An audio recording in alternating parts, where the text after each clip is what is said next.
And I showed you the Heisman odds a week or two ago, and they had Garrett Nussmeier as the second favorite behind Manning. So Brian Kelly's very excited to have Garrett back at school. He is no athlete, in my opinion. You can quote me on that. Like, he is a clumsy white dude, and he sucked. I'm being nice now. Now all of a sudden you're talking about him being great? Oh, slow down there, Coach. Pharrell Coast to Coast, only on SportsGrid.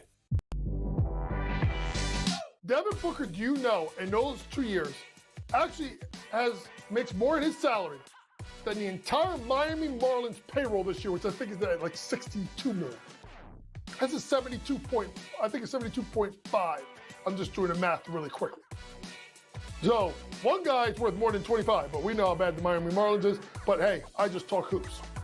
Betting above the rim, only on SportsGrid.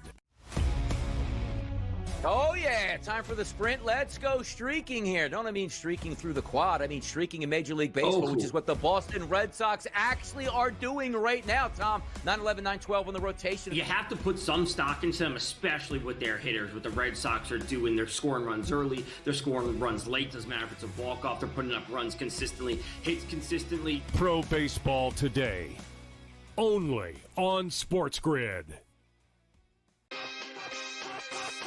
Really would love to know what Jawan Jennings is after. If I were San Francisco, I'd hate to lose him. Not that I think he's ever going to be their best receiver on this football team, but you have a lot of question marks, right? We don't know how good Ricky Pearsall is yet. We are asking, like, if Ayuk comes back and is healthy, if McCaffrey can be healthy, all these things. So why not just take the thing that you know works and just keep it? Game time decisions, only on Sports.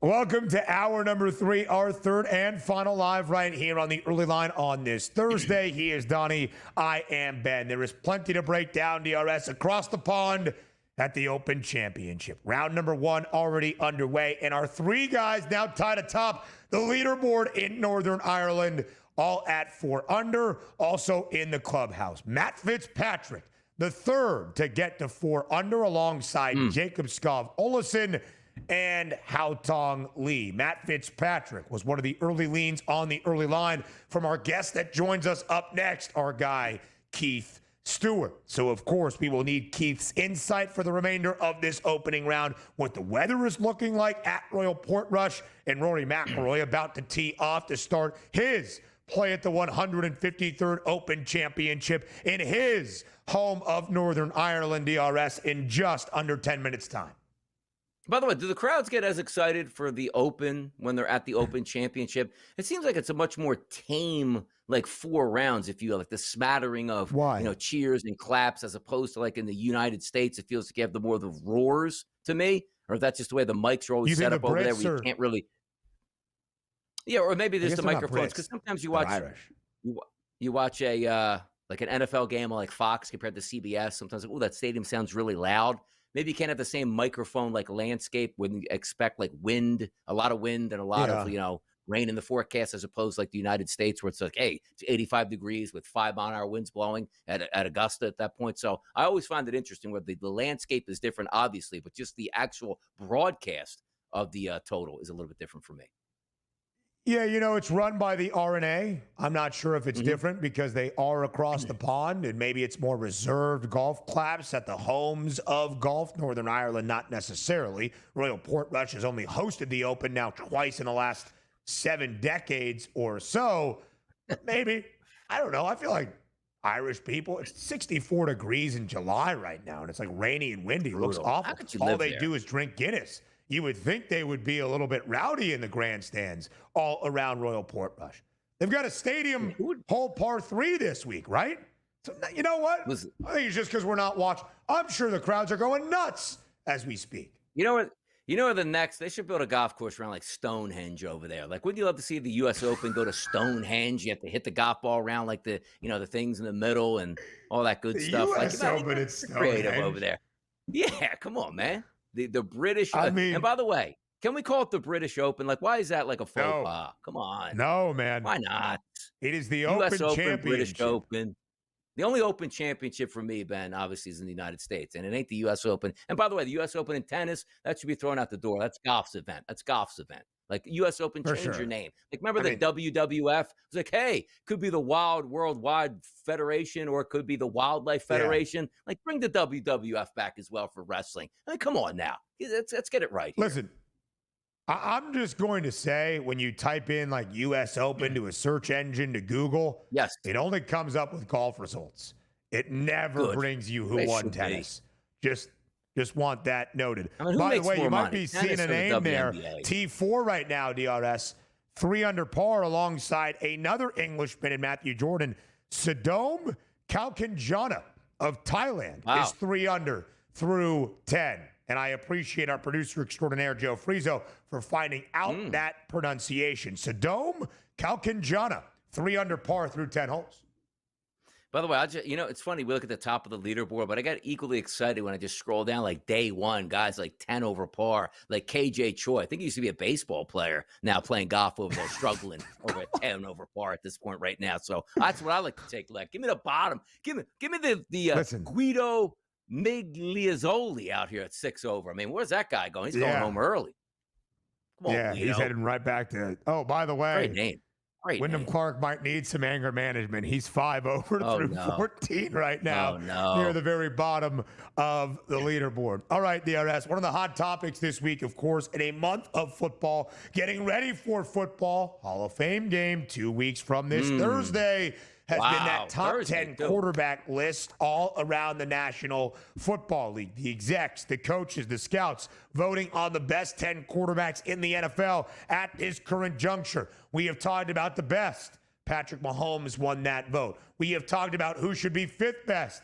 Jalen Hurts won that vote, and we gave our backing to that idea from the people yesterday.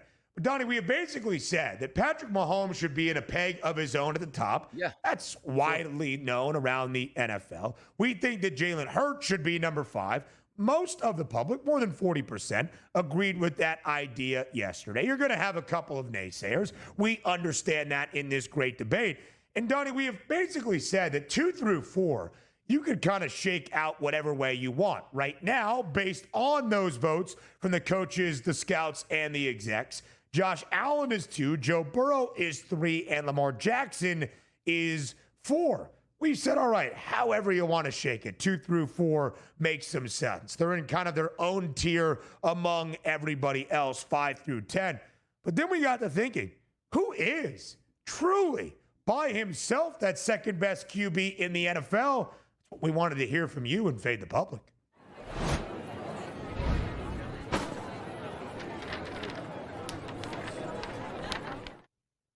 Who is the second best quarterback in the National Football League? At SportsGrid on Twitter. Your 4 options, that top 4. Joe Burrow, Josh Allen, Lamar Jackson, and Patrick Mahomes. The leading vote getter at SportsGrid on Twitter, not the top 10 list that we just talked about. Josh Allen, 48% DRS. Running away with it, which is the way the voting and that poll was as well. Josh Allen, our reigning NFL MVP, at 48%. SportsGrid on Twitter, second best QB according to the public. But who included Patrick Mahomes in this poll? Like, what's he doing in the poll if we figure he's the number 1 quarterback? So people are just going to hate on Mahomes and maybe vote him as number 2 because they don't like him as number 1. So I do think it skews it just a little bit because I think more votes would go in a certain direction. Like Josh Allen, 48%, that's the correct answer. Like if you take Patrick Mahomes off that list and say, which quarterback do you want for the next year? Josh Allen by a wide margin. I almost think that like that number from Mahomes is taken a little bit away from Josh Allen because more votes would have went towards Josh Allen at that point. I like Burrow, fantastic. I like Lamar Jackson, fantastic. But for me, the people once again got this correct. Josh Allen at 48%, that is the correct answer. He hasn't won a championship yet. I get it. But if you ask general managers and just players or fantasy leagues or whatever have you, Josh Allen is the second best quarterback right now in the NFL. Again, the criteria for what went into the voting for the top 10 quarterbacks has not been defined. So what criteria you all use could be very different. Is it Super Bowls? Is it playoff success? Is it individual accolades? Because they all kind of share some distinction the other one doesn't. Joe Burrow hasn't won an MVP award. Josh Allen has, but Lamar Jackson has too, and was the first team All-Pro QB selection last year, which is a rarity. The first time in more than 2 decades, the quarterback who won first team honors was not named the MVP. Josh Allen's second team All-Pro. Patrick Mahomes, of course, who is number 1, but included in this poll, just in case people do not agree with the number 1 distinction, has more than any of these guys. But Joe Burrow has played in a Super Bowl. Joe Burrow has played in multiple AFC championship games. Lamar Jackson only has 1. Josh Allen has 2. Joe Burrow is the only guy to beat Patrick Mahomes in the postseason. Allen is 0-4. Lamar Jackson is 0-1. So you have all of those distinctions, DRS, between these 3 guys. I would still give the nod right here, right now to Josh Allen. And then probably Lamar Jackson 3, and then Joe Burrow 4. Plenty more here on the early line. Next.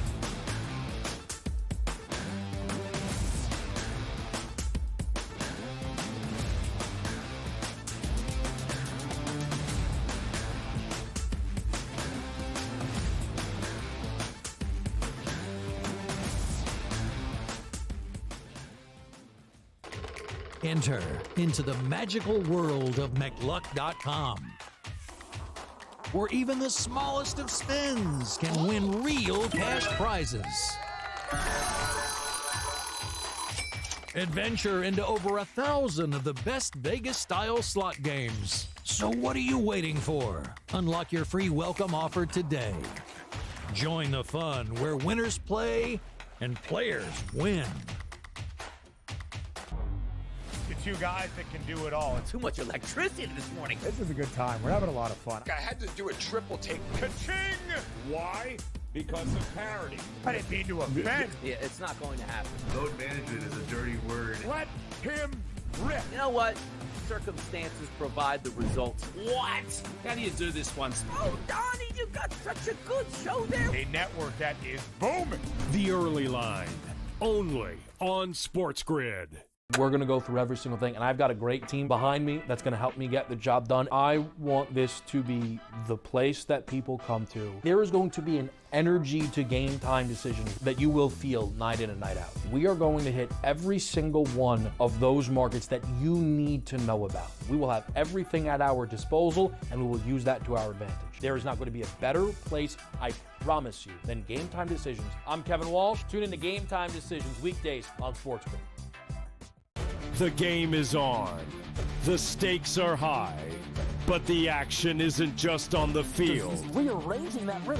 Get it inside! SportsGrid's in-game live. Your ultimate second screen experience. Just a little flyer, couple of 18.5 point live line. Every prop, every play, every day. Anything can happen. That's complete chaos. It's smarter to be on SportsGrid.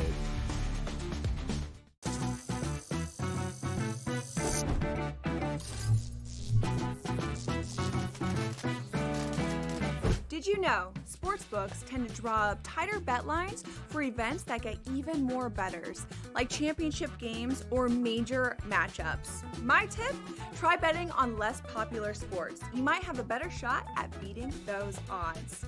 Now, go get lucky.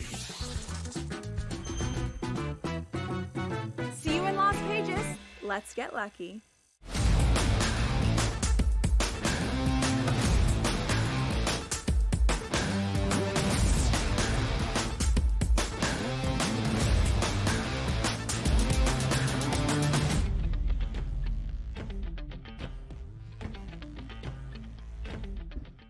Live right here on this Thursday. It is our 4th and final major of this year in golf. It is the oldest major championship of them all, the Open Championship. Round number 1 firmly underway. The late tee times off right now at Royal Portrush in Northern Ireland, including the Northern Irishman in Rory McIlroy. Joining us here to break down what he has seen so far in the opening 18 holes for everybody and what we will see the remainder of the morning and the afternoon here stateside. Our guy Keith Stewart joins the early line for a second consecutive day. Keith, you were here yesterday for 2 segments to get us set for the 153rd Open Championship. You are here once again as round number 1 is now underway. Ben, Donnie, it's a pleasure to be with you. It's about midday for me. I've been up since, maybe 4 a.m., enjoying the coverage, and things are playing out. Things are playing out much like we talked about yesterday. I'm excited about the way this tournament is starting. Yeah, Keith, you really should be, because each and every time here on the early line, whether it's a major championship or any week on the PGA Tour, we end with the early leans on the early lines. The golfers you like, either outright top 10, top 20, to have a good week on these significant stages. 2 names that you mentioned to us yesterday. Jon Rahm, who had the 3rd best betting price entering the Open. He's 1 under through 15. T10 at this moment, a good start for the Spaniard. In the deeper shot, Matt Fitzpatrick, who is currently in the clubhouse and tied atop the leaderboard alongside 2 others at 4 under par. So, Keith, what have you seen so far out of 2 of your early leans at the Open Championship? Well, I love the way that both have started. Now, Matt Fitz, a little bit of luck on 16, the hole there, the very tough par 3. He chipped in from next to the green. So maybe he's only 3 under, maybe 4 under, but definitely a steady start and what I expected coming out of Scotland. I mean, the guy's just been ball striking it. The putter popped a little bit today. I mean, he could have been even a little bit better, maybe a little bit worse. But those guys this morning have played through some tough conditions. Everybody was worried about the wave advantage. This afternoon, the rain has moved out.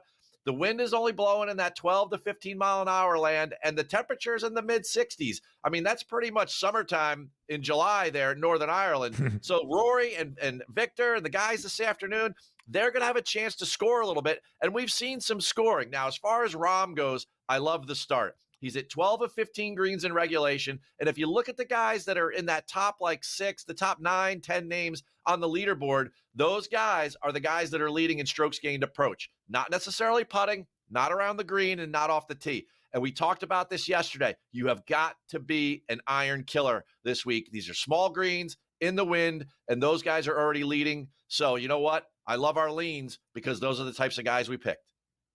Let's take a look at this from the American standpoint. You'd say to yourself, you know what? Scottie Scheffler is supposed to be up there in the lead. Well, he just birdied a hole to get into the top 5 as a tie with 2 under. But how about the next 2 Americans, Ricky Fowler and Phil Mickelson at this point? Sometimes the Open Championship, Keith, actually opens the door for you know what? I don't expect some of these guys to do this, but it seems like this tournament more than any other will let you in the door and compete. Ricky Fowler and Phil Mickelson, technically in the top 10. Donnie, I'll throw you a couple Ryder Cup favorites from the other side. How about Lee Westwood and Sergio Garcia being up there? Look at it. Right? Those 4 guys. I mean, again, we get these guys that are a little later in their career, but why? Yeah. They're seasoned veterans. You have to be creative. You have to have seen these types of shots before. You can't be rolling up like Ben Griffin and think, hey, I'm just going to figure this thing out today. Or Taylor Pendrith in his first Open Championship. Look at the leaderboard last year. We had a ton of crafty veterans between Billy Horschel and Justin Rose and Shane Lowry, and it's going to happen again. Now, those guys and their nerves, they may fall away to Ben's point, come Sunday, but for right now, you're going to see those names pop. And again, what do those guys do really well? Ricky Fowler, Sergio Garcia, and Lee Westwood made careers out of hitting greens in regulation. You got to run with these guys right now because hitting these greens over the course of the next couple of days is going to be the most difficult challenge. Look at those pins today. Yeah. Lee Westwood had to qualify for the Open. The Englishman, 2 under par in his opening round. Has never won a major, Keith. Right now, he is top 5, as is Scottie Scheffler, our pre-tournament favorite at plus 450. Anytime Scheffler is even decent, that price drops throughout a round that he is on the course. He is now a plus 300 live favorite to win the Claret Jug. Of course, all eyes, Keith, on the man from Northern Ireland, who holds the course record at Royal Portrush with a 61 that he shot as a teenager. Rory McIlroy on the course right now in his opening hole. A drive into the thick stuff, but a pretty good second shot approach, hacking it out. He is greenside as we speak. The odds profile on Rory entering this week at Royal Portrush. Top 5 plus 175. Top 10 minus 110. And as he started today, 7-1, the second best price pre-tournament. You told us yesterday, for Rory not to make an 8 on his first hole of the championship would be success. He seems to be in a good spot, Keith, right now for improvement, open over open. What's your prognosis on McIlroy the remainder of this week near his hometown? I feel like of the big three, he's the biggest threat. He is really seeming to be like he's accepting, he's embracing all of the coronation that is happening from these people. They're saying right now, this will be the largest attended sporting event ever in Northern Ireland. And who do you think that they're coming out to see? They're coming out to see Rory, not Shane Lowry, not Patty Harrington. They're coming out to see Rory. And the fact of the matter is that with a second run at this, I mean, I look at that minus 110 for a top 10 right now. The minute I hang up from you guys, I'm going to hit that as hard as I can. I mean, this guy is going to be a factor. He got through the nerves of the first tee shot, and you're going to see him, and his local knowledge is just going to start to take over as the golf course or as the golf tournament evolves. I love the position he's in, and I love the mindset he's in. Forget Scotty and all this. I don't know what I'm doing out here. Rory knows what he's doing. He's doing it for his country. 70.5, the round one score. The over-under for Rory McIlroy should be noted, par 71 at Portrush. So to shoot a 70 and go under, which I bet with some plus money, would be a 1 under par opening 18 for Rory McIlroy. What a year it's been, right? Captured the career Grand Slam at the Masters, his first green jacket, his first major win in 11 years. Could he take 2 of the 4 this season? Keith, we appreciate the time as always this week, man. Enjoy the rest of the Open Championship and a great afternoon nap coming your way on this Thursday. Set your alarms. We're doing it again tomorrow. Oof. Yes, we certainly are, Keith. We appreciate it as always. One final day at the All-Star break in MLB. That's next.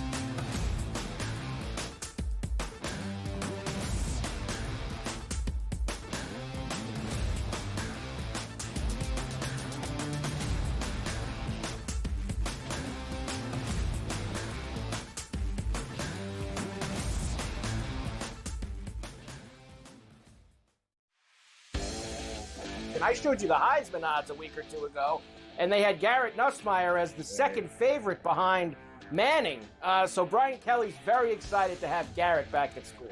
He is no athlete, in my opinion. You can quote me on that. Like, he is a clumsy white dude, and he sucked. I'm being nice now. Now all of a sudden you're talking about him being great? Oh, slow down there, coach. Pharrell Coast to Coast, only on SportsGrid. Devin Booker, do you know, in those 2 years, actually makes more in his salary than the entire Miami Marlins payroll this year, which I think is at like $62 million. That's a 72.5. I'm just doing the math really quickly. So one guy is worth more than 25, but we know how bad the Miami Marlins is. But hey, I just talk hoops. Betting above the rim, only on SportsGrid. Oh, yeah. Time for the sprint. Let's go streaking here. Don't I mean streaking through the quad. I mean streaking in Major League Baseball, which is what the Boston Red Sox actually are doing right now, Tom. 9-11, 9-12 on the rotation. You have to put some stock into them, especially with their hitters. What the Red Sox are doing, they're scoring runs early. They're scoring runs late. Doesn't matter if it's a walk-off. They're putting up runs consistently, hits consistently. Pro Baseball Today, only on SportsGrid. Really would love to know what Jawan Jennings is after. If I were San Francisco, I'd hate to lose him. Not that I think he's ever going to be their best receiver on this football team, but you have a lot of question marks, right? We don't know how good Ricky Pearsall is yet. We are asking like ifs, if Ayuk comes back and is healthy, if McCaffrey can be healthy, all these things. So why not just take the thing that you know works and just keep it? Game time decisions, only on SportsGrid.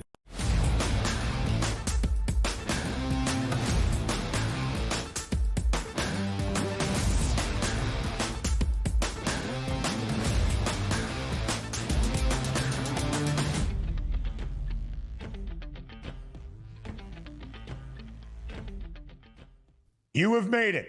Donnie has made it. The end of Not yet. Hump Week, the end of Hell Week It is our final few moments here. Not really. We've got about 30 minutes. But our final few moments on the early line in our third and final hour of this Thursday. The last day of the Major League Baseball All-Star break. The only live action we really have in the sporting landscape today is the Open Championship. The WNBA at the All-Star break. All-Star festivities beginning on a Friday in Indianapolis. So, on this final chance to reset and look at where Major League Baseball goes from here. In a few weeks, we'll have the trade deadline. Those teams that could be buying or selling ahead of the deadline. The heavy hitters and those front runners, of course, we expect to make some splashes. Some disappointing teams, might they be looking to sell off some pieces? And then, before you know it, it's August and it's September, the final 2 months of the long Major League Baseball season. And DRS, as we have repeated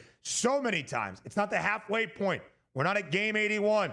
Every team around the bigs, all 30 clubs, have completed at least 95 of 162. I think you could call it the stretch run more than the second half in Major League Baseball. So on this final day of the All-Star break for everybody, ahead of a full slate Friday tomorrow, an updated MLB Pick 6. Let's have some fun, shall we?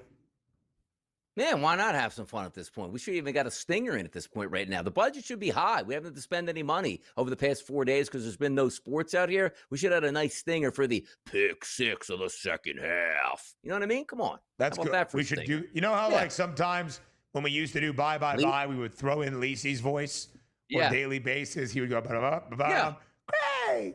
Like that should be just the Pick 6 stinger. Can you do it again?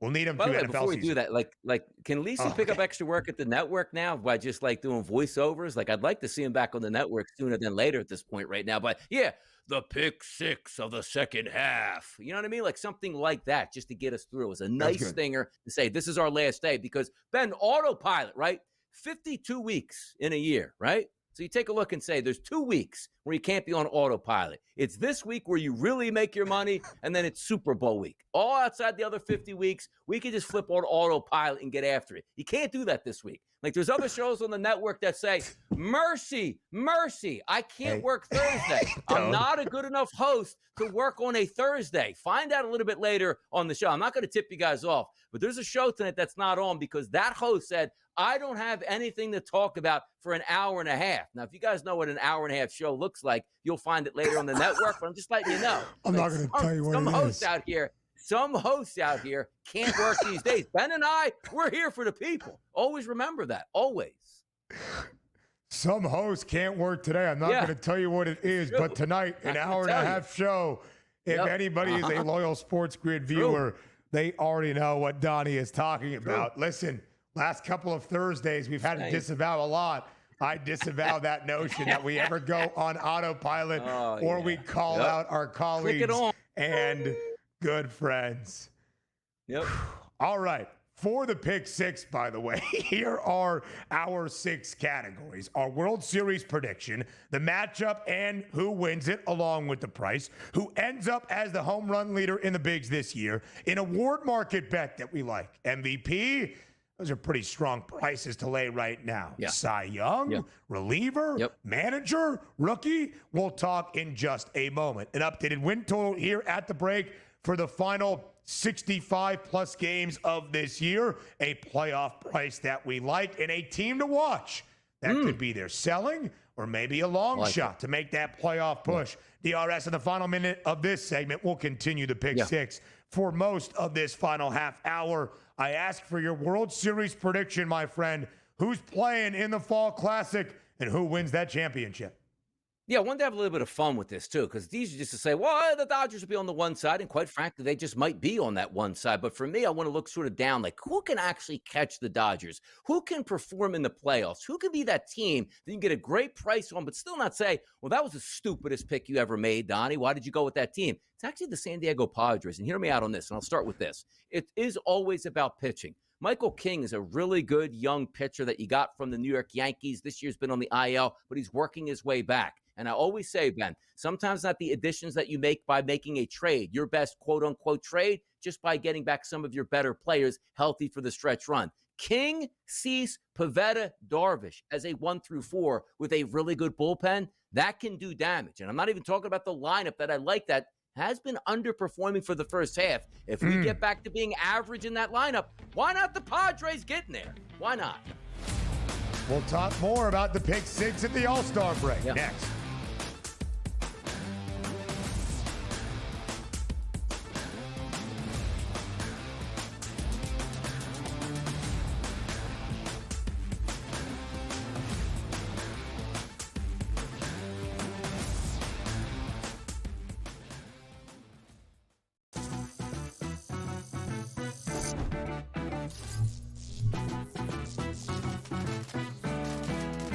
New to casinos and not sure what to play? Well, try blackjack first. It has a lower house advantage compared to other table games, making it especially player-friendly. Now, go get lucky. See you in Las Vegas. Let's get lucky. Aaron Judge is great, but if you want to talk about full contributions to a team, maybe I'm biased as a former catcher myself, but I think Cal Raleigh's working a little bit harder than everybody else, and I think Cal Raleigh should be right in this thing. If he sets that single season home run record for a catcher, I think that's probably what it's going to take for him to overtake Judge. I don't think it's impossible for him to get there. I think it's unlikely. Fantasy Sports Today, only on SportsGrid. The tennis players are just the worst. They're just the worst. I do that after I get a parlay. I'm falling to the ground. I'm excited. I'm like praising the Lord. Win a parlay? Come on. They're allowed to celebrate. I'd rather, it's okay if you hit a parlay, yes. But if you win the match, no. The player can't do that, the bettor can. It's as simple as that. In-game live, only on SportsGrid. Last week, Luke Wilson reposted a picture of the Lions practicing, and he goes, "Please tell me this isn't their practice field. Do they practice in a public park?" And Farrell and Lodge, said, no, they have a little facility, but it's open to the public. No, it's a public park. Like, it basically, like, there's like kids playing basketball, like, yeah, no, it's bad. I looked, I'm like, dear God. Sports Rage tonight, only on SportsGrid.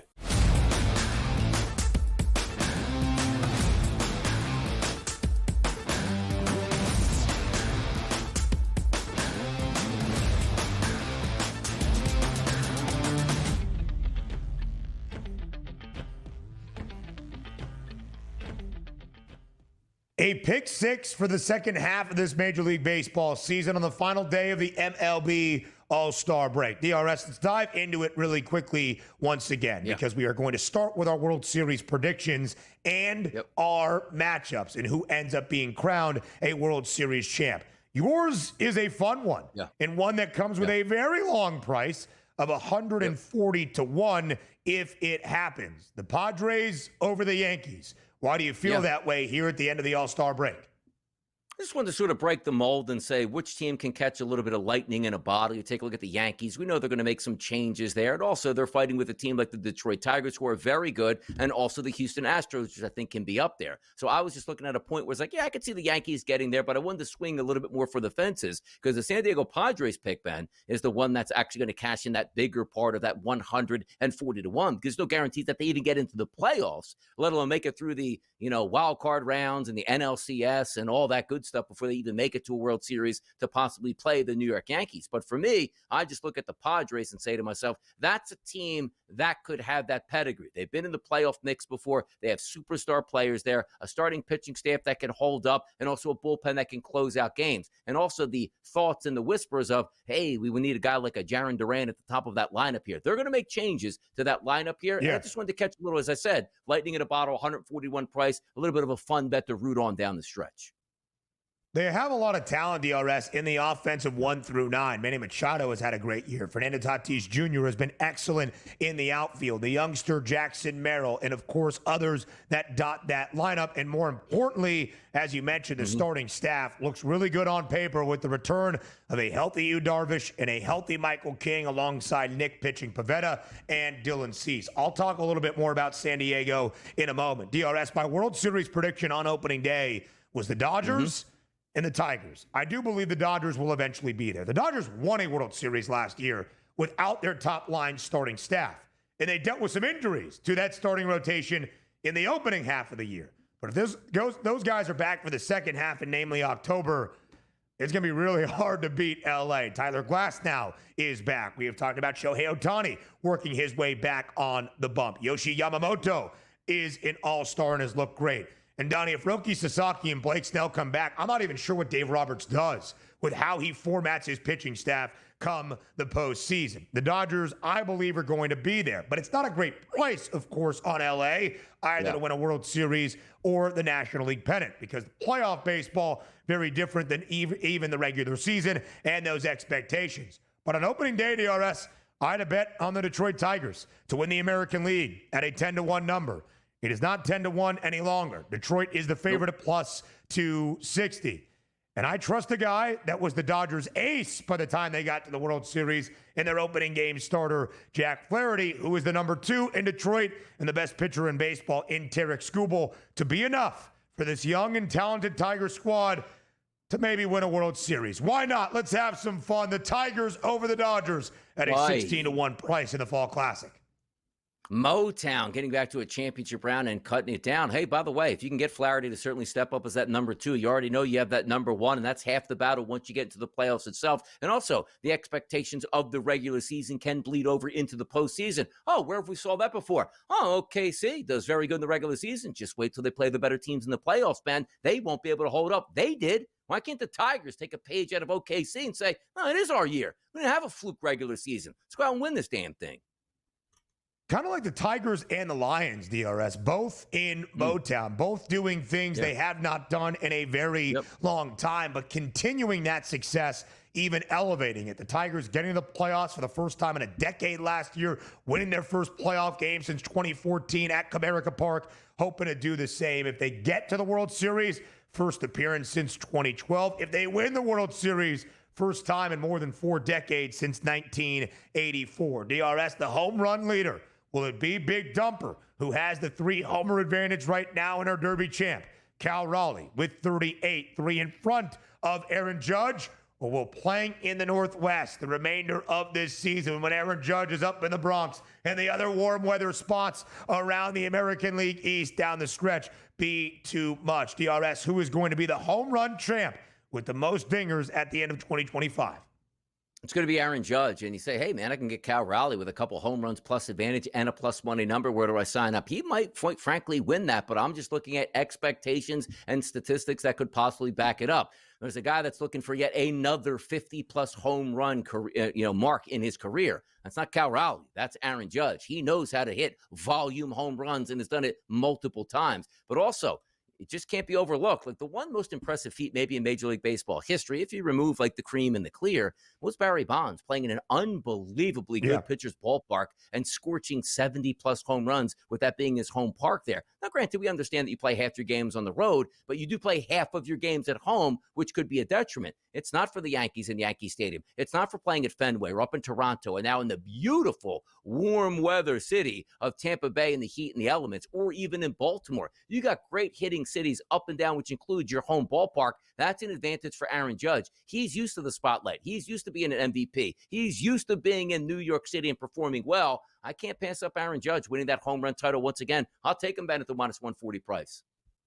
Yeah, it's fair, DRS, and it's not even all that chalky. Both these guys could be flirting with history. Only one guy since Barry Bonds in 2001 has hit 60-plus homers in a single season. His name is Aaron Judge. It happened in 2022. It was 62. It is the American League all-time record. Both on pace for that. Big Dumper on pace for 64. DRS, to your point, and I think one of the reasons the Judge has the minus money price, you do play 81 games at home and 81 games on the road. But the Mariners have played more games away from Seattle, 50 out of their 96, than those in the Northwest so far, 46. That means they will have more home games down the stretch than away games. That could work against Cal Raleigh.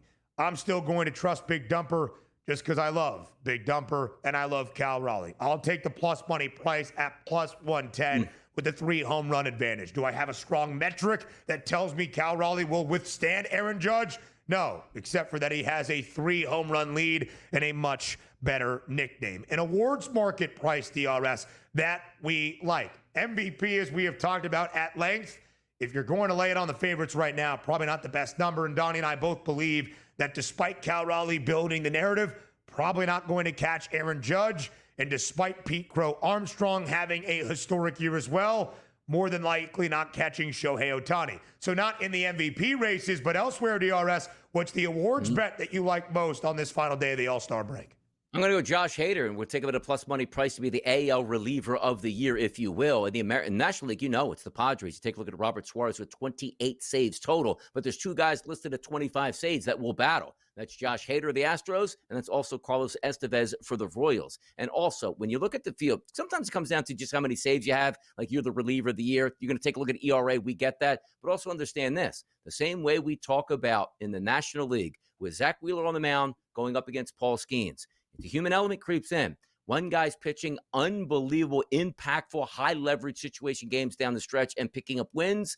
You're going to get a better feel than a guy that's like, hey, Skeen just beat the Cincinnati Reds when there's no meaning to that game whatsoever. So I look at Hader for the Astros, and the expectations for me are high for the second half for the Astros. That goes in lockstep. The more chances the Astros have to win baseball games, the more chances they have to close out situations, and that puts Hader in a pretty positive light as opposed to Carlos Estevez for the Royals, who might not make the playoffs, therefore not pitching in many high-leverage situations, expectations down the stretch in September. Give me Josh Hader at the plus 120 price for the AL Reliever Award. How about that?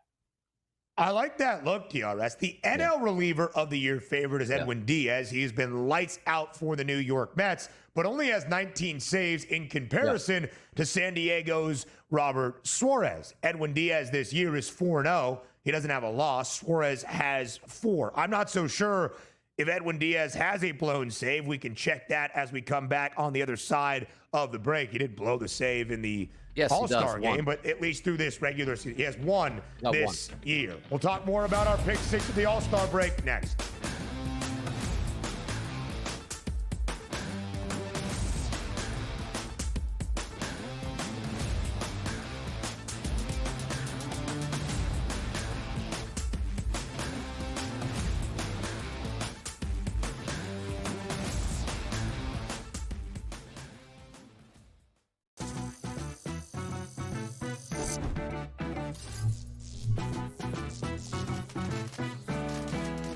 New to casinos and not sure what to play? Well, try blackjack first. It has a lower house advantage compared to other table games, making it especially player-friendly.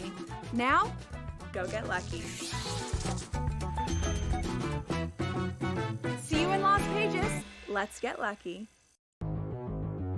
Aaron Judge is great, but if you want to talk about full contributions to a team, maybe I'm biased as a former catcher myself, but I think Cal Raleigh's working a little bit harder than everybody else, and I think Cal Raleigh should be right in this thing. If he sets that single-season home run record for a catcher, I think that's probably what it's going to take for him to overtake Judge.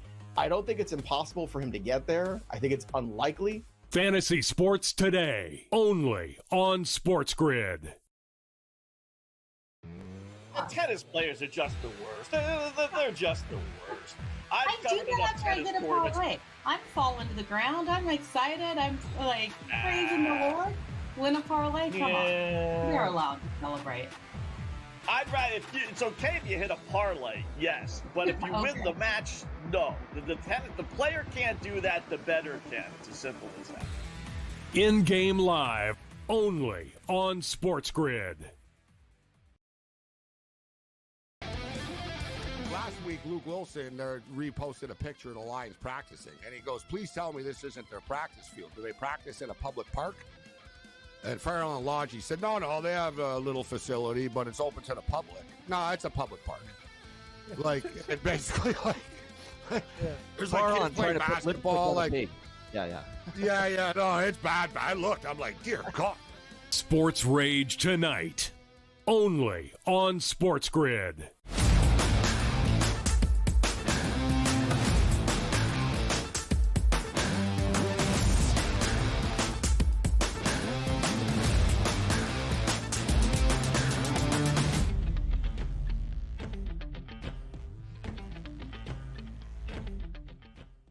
Welcome back to the early line. It's time to continue with the pick six of the second half.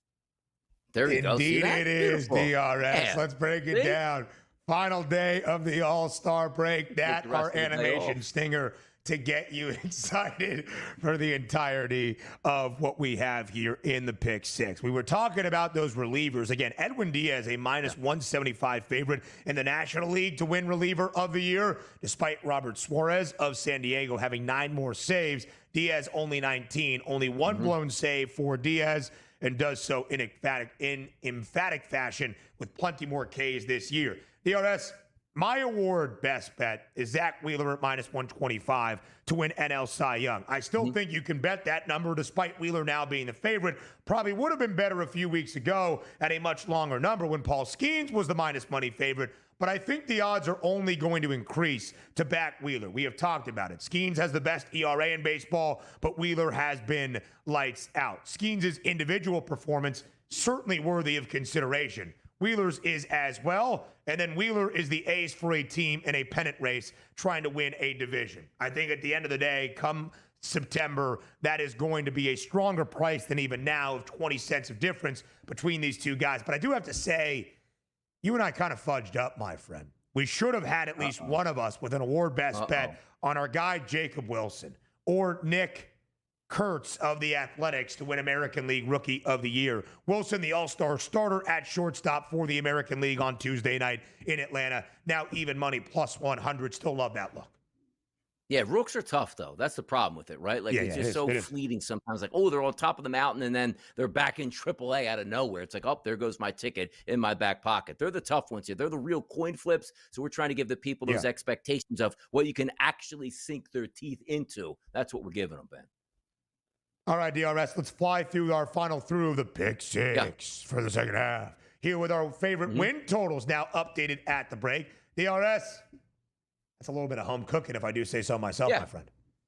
Yeah, let me explain myself. I don't really handicap team totals. So why not take one for the team right here? Like, let me just root for my own team at 93.5 right now to go over to make it 94. See what I mean? Like, there's no handicap on this one. Like, I don't lie to the people like, hey, I looked at their schedule. I don't even know who they play coming out of the break, let alone what their win total is supposed to be. Just give me the Phillies, man. Come on. Man, I love that for you, right? You can never question Donnie's authenticity. That is for sure, right? He will even say things that he probably shouldn't as the host of a sports show, but he did right there. DRS, you're well on your way to get an over 93.5. Of course, Philadelphia, a half game lead in the NL East, 55-41 at the break. And the Phils are at home at the bank to open up the second half this weekend against the Angels. Jesus Luzardo and the Phils, a minus 205 favorite tomorrow. We should be just adding it up. I did a small bit of handicapping on the Houston Astros, liking their win total to the over of 92.5. Houston has 56 wins so far this year. Had they not lost 5 of their last 6 right before the All-Star break, they would have been even closer, and that win total would have been elevated. But Houston, since June, still 25-13, playing better baseball. Their starting pitching looks great. Hunter Brown, Framber Valdez, and we are still awaiting the return of Yordan Alvarez. And in terms of schedules, DRS, for the second half, Houston has the second easiest based on the win-loss record of their projected opponents for the second half in all of the bigs. So I go over 92.5 for the Astros, who I think are going to run away with the American League West. Yeah, it makes a lot of sense. Look, I don't have any issues with that whatsoever. I'm looking at a team that's supposed to be heading down the stretch and getting better because you're adding a superstar back in that lineup as a hitter and a very good pitcher there, and maybe make a move at the deadline to even bolster that bullpen even more. I like the direction of the Astros right now. You're sort of buying under right now. Even though they're in first place, they maybe could have got a better price a couple of weeks ago when they're still floundering, but that's a team to buy on and certainly look forward to watching in the second half. All right, DRS, a playoff team that we expect to be there. Who are you looking at to make the postseason in either league? Yeah, we'll keep it in Texas again. And this is sort of a double down to starting the season where the expectations for me, the Rangers possibly could make it to the World Series. Boy, they haven't played to their expectations, but they haven't played bad baseball as of late. Only one game back of crossing over the 500 mark. And if they do that, and Corey Seager playing better baseball and them just staying healthy, there's too much talent on that team. Like Nathan Eovaldi healthy for the second half. Jacob deGrom pitching like he always thought he could as a front-end rotation guy. What's to say that the Rangers can't make it to the playoffs? We're not even a minus money price anymore. You take a look at a plus 330 on the Rangers to make the playoffs. I'll take a flyer on that.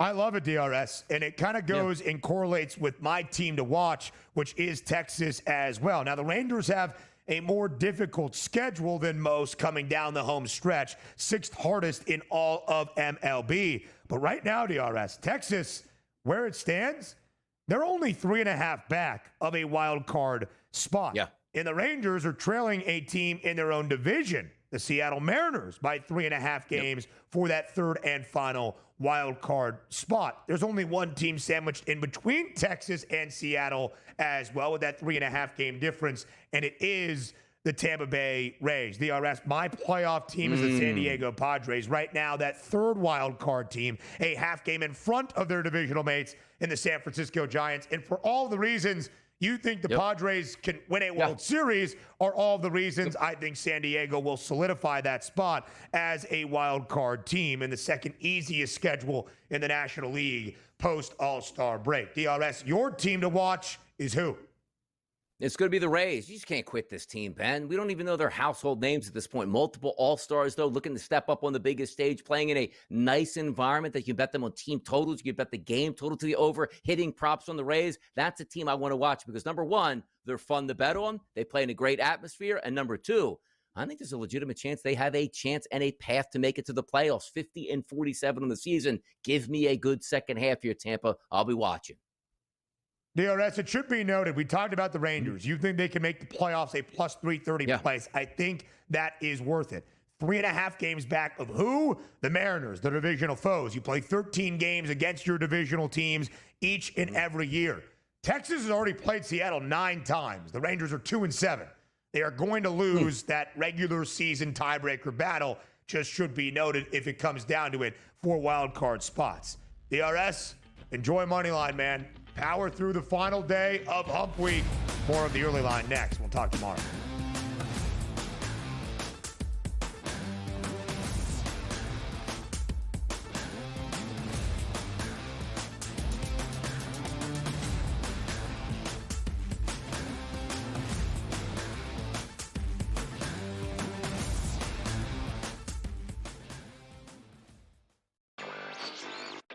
Do you think that there's a possibility that we could be looking at DeBoer wondering if he's the long-term answer at coach for the Tide? I'm starting to feel like Alabama, I can't believe I'm saying this, Craig, is a sleeper.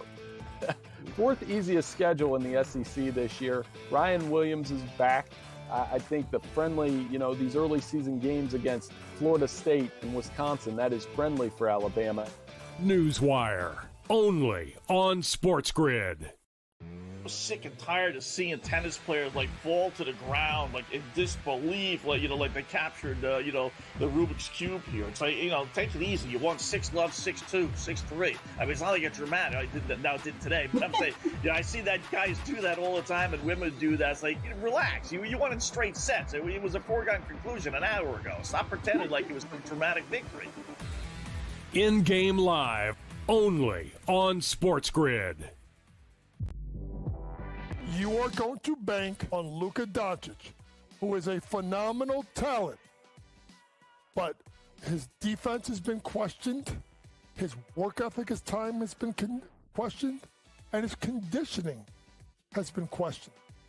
Name me one time in his 23-year career that you've questioned one of those 3 things about LeBron James. Betting above the rim, only on SportsGrid. Everybody also is going to know the name Yuri Perez next year because Yuri Perez, obviously in fantasy circles, is a guy that we've been excited about for a while. Burst onto the scene a couple years ago, was electric, was fantastic. Then Tommy John, and we've been waiting for him ever since. And, all of a sudden the last couple starts starting to look like the Yuri Perez that I know I was very excited about drafting going into this season. And he has been brilliant. Fantasy Sports Today, only on SportsGrid.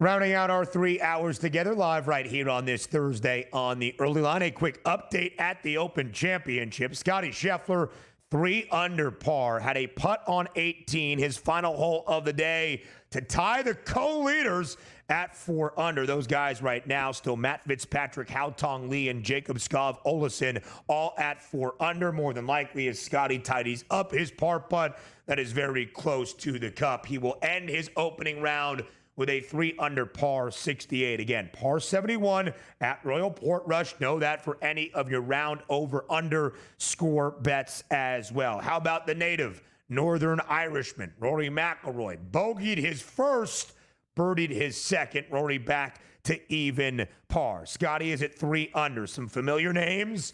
Some veterans dot the leaderboard early as well. Lee Westwood, 2 under. Sergio Garcia, 2 under. Phil Mickelson, 1 under. John Rahm, a 1 under 70 as well. And how about Victor Hovland, who eagled that par 5 second hole? He is 2 under early on in his opening round. Plenty to continue to bring you across the Open Championship, golf's oldest major, the 153rd playing of it, the 4th and final this year throughout the remainder of this week. Plus 210, Scottie Scheffler, who was plus 450 entering the tournament.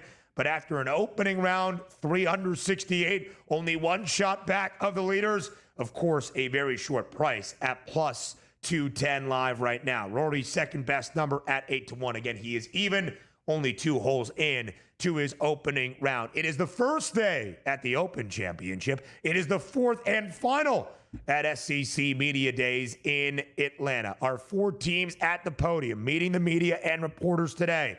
Texas A&M, Missouri, Arkansas, and Kentucky. These teams not necessarily expected to contend for a conference crown. Maybe A&M, your number 2 under Mike Elko, as they will be back in College Station this year. Just to clear some things up, by the way, when you look at A&M, there's been some reports about Shamar Stewart, drafted 17th overall by the Bengals, has not signed, and is the only first-round rookie to not sign that new contract, that he's been back working out in College Station with A&M. Might he play this year for the Aggies? If you're drafted in the NFL, even if you don't sign your contract and re-enter the draft, which is a potential for Shamar Stewart, you can't just play once again in college football. Now, he could sue for extra eligibility, as basically everybody has tried against the NCAA, but more than likely, that would be a long legal battle that would not be resolved before this year anyway. Just thought I would say. But A&M does have some talent defensively, and of course, Marcel Reed, who was a true freshman last year at the quarterback spot, now that true starter once again for the Aggies. Their win total 7.5. Their price to win the SEC is 15-1. Not one of the longer ones. It's top 10 right now around the conference. The Aggies, a difficult slate. Everybody in the SEC, you'll hear this constantly, has a hard schedule. But in comparing the 16 teams in this conference, who has the easiest one? That's Missouri. 7.5 the win total for Eli Drinkwitz and his Tigers. A consistently successful program under the Drink Man in Columbia. Of course, last year there was a lot of hope because of returning talent. Brady Cook, Luther Burden, Theo Weiss. Well, Brady Cook is gone. Luther Burden is gone.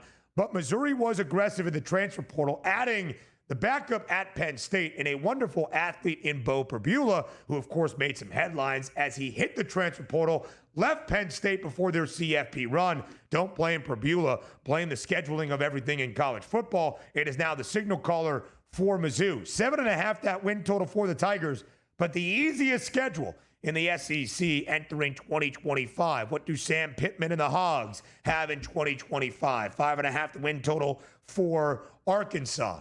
Not often do we see Kentucky and Mark Stoops with a win total of 4.5. Last year, Kentucky was a 4-8 football team. They were favored a ton, at least early in the year. They were atrocious. Not only could they not cover as the favored side, they would just lose games outright when booked as a favorite. 4.5 to win total for the Cats. Again, last year, 4-8. But in the previous 8 years under Stoops, he had kind of reinvigorated the football program at the basketball school in Lexington. They had reached a bowl game all 8 years, and in the 7 full seasons in that 8-year run prior to 2024, at least 7 wins and at least 6 in the regular season. So maybe it's a sign of the times for the Wildcats to have a win total of 4.5. That does it for us on this Thursday. We'll be back tomorrow on a Friday, 8 a.m. Eastern time here on The Grid. We'll talk to you then.